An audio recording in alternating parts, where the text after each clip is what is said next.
Good morning, good afternoon, good evening. It depends where you are now. So now, turn back on our party called vocabulary that we are dealing with those who want to study Kinyarwanda, but he or she already knows English.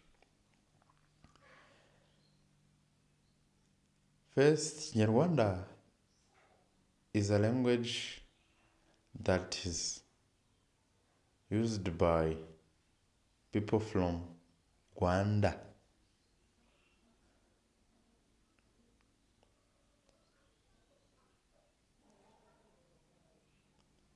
First, to eat in Kinyarwanda is kurya.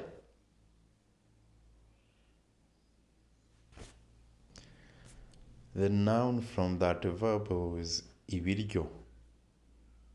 Kurya, ibiryo. Number 2, to give. To give, guha. Guha, gutanga. Guha, gutanga. That to have, kugira. To have, kugira. Fite, fite, kugira.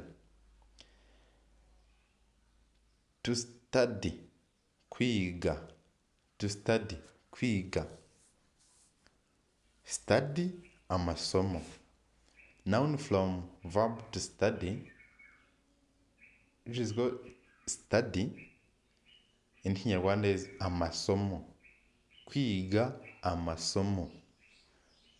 Twize amasomo abiri.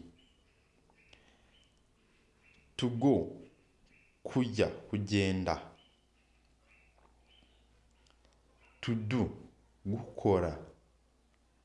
Work, umurimo. Work, umurimo. Journey, urugendo. Journey, urugendo.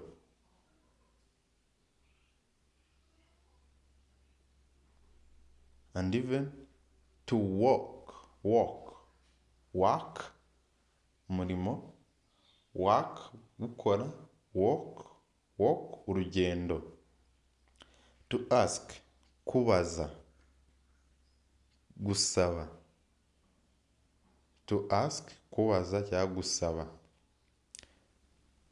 Permission, uruhushya. Permission, uruhushya. To listen, kumva. To excuse, gusaba imbabazi. To sleep, kuryama.